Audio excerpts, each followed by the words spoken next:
আসসালামু আলাইকুম। বাঙালি রান্নাবান্নার আরও একটি নতুন পর্বে আপনাদের সবাইকে স্বাগত।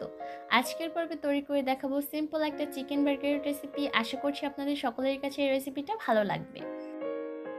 আজকের চিকেন বার্গার তৈরি করার জন্য আমাদের প্রয়োজন পড়বে বোনলেস চিকেন। আমি এখানে 300 গ্রামের মতো মুরগির বুকের মাংসকে একটু লম্বা টুকরা করে কেটে নিয়েছি। এবার এর মধ্যে দিয়ে দিলাম আধা টেবিল চামচ লাল মরিচের গুঁড়া, 1 চা চামচ গরম মশলার গুঁড়া, 1 চা চামচ জিরার গুঁড়া, সেই সাথে 1 চা চামচ ধনিয়ার গুঁড়া। স্বাদ অনুযায়ী দিয়েছি লবণ, 1 চা চামচ দিয়েছি কালো গোলমরিচের গুঁড়া, 2 চা চামচ দিয়েছি চিলি ফ্লেক্স, আদা রসুন বাটা দিয়েছি 1 চা চামচ। এবার মশলার সাথে মাংসগুলোকে খুব ভালোভাবে মাখিয়ে নিচ্ছি। মশলার সাথে যখন মাংসগুলোকে খুব ভালোভাবে মাখিয়ে নেওয়া হয়ে যাবে, তখন আমি এই চিকেনগুলোকে ম্যারিনেট করে রেখে দিব কমপক্ষে আধা ঘন্টার মতো। এতে করে দেখবেন চিকেনের ভিতর মশলা খুব ভালোভাবে ঢুকতে পারবে।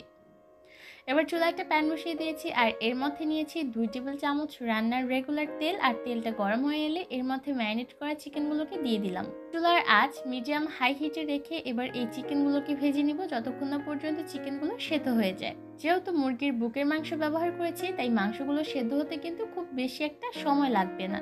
6 থেকে 7 মিনিটের মতো রান্না করলেই দেখবেন এই মাংসগুলো সেদ্ধ হয়ে যাবে। আর কোনোভাবেই চুলার আঁচ কমিয়ে দিয়ে চিকেনগুলোকে ভাজতে যাবেন না, এতে করে চিকেন থেকে সম্পূর্ণ পানিটা বের হয়ে যাবে আর চিকেনের মধ্যে যে একটা জুসিনেস সেটা চলে যাবে।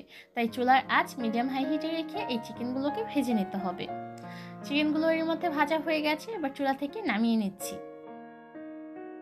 এবার বার্গারগুলো তৈরি করে নেওয়ার পালা। তার জন্য বার্গার বানের নিচের অংশটা নিয়ে নিয়েছি আর এর মধ্যে আমি দিয়ে দিলাম মেয়োনিজ। আপনারা আপনাদের স্বাদ অনুযায়ী মেয়োনিজের পরিমাণটা বাড়িয়ে কমিয়ে নিতে পারবেন। ভালোভাবে মেয়োনিজ ছড়িয়ে দেওয়া হয়ে গেলে আমি উপর থেকে দিয়ে দিলাম টমেটো সস। আর টমেটো সসটাও অবশ্যই নিজেদের টেস্ট অনুযায়ী ব্যবহার করতে পারবেন। এবার ভেজে রাখা চিকেনগুলোকে দিয়ে দিলাম আর চিকেনের টুকরাগুলোকে আমি সম্পূর্ণ রুটির মধ্যে ভালোভাবে ছড়িয়ে দিচ্ছি। আর ভালোভাবে চিকেনের টুকরাগুলো দিয়ে দেওয়া হয়ে গেলে উপর থেকে আমি দিয়ে দিচ্ছি শসার স্লাইস। আপনারা চাইলে ক্যাপসিকামের স্লাইস অথবা গাজরের স্লাইসও কিন্তু ব্যবহার করতে পারেন। এবার উপর থেকে বার্গার বানের উপরের অংশটা দিয়ে দিলাম। ব্যাস, তৈরি হয়ে গেল একটা চিকেন বার্গার। একদমই অল্প সময় আর কোনো রকম ঝামেলা ছাড়াই চটজলদি এই বার্গারগুলো তৈরি করা যায়, সেই সাথে খেতে তো দুর্দান্ত লাগে। বাড়িতে বানালে দেখবেন ছোট বড় সবাই হামলে পড়বে এটা খাওয়ার জন্য। আশা করছি আমার আজকের রেসিপি আপনাদের কাছে ভালো লেগেছে। বাড়িতে অবশ্যই রেসিপিটা ট্রাই করবেন। আজকের মতো এখানেই বিদায় নিচ্ছি। সবাই অনেক ভালো থাকবেন। আল্লাহ হাফেজ।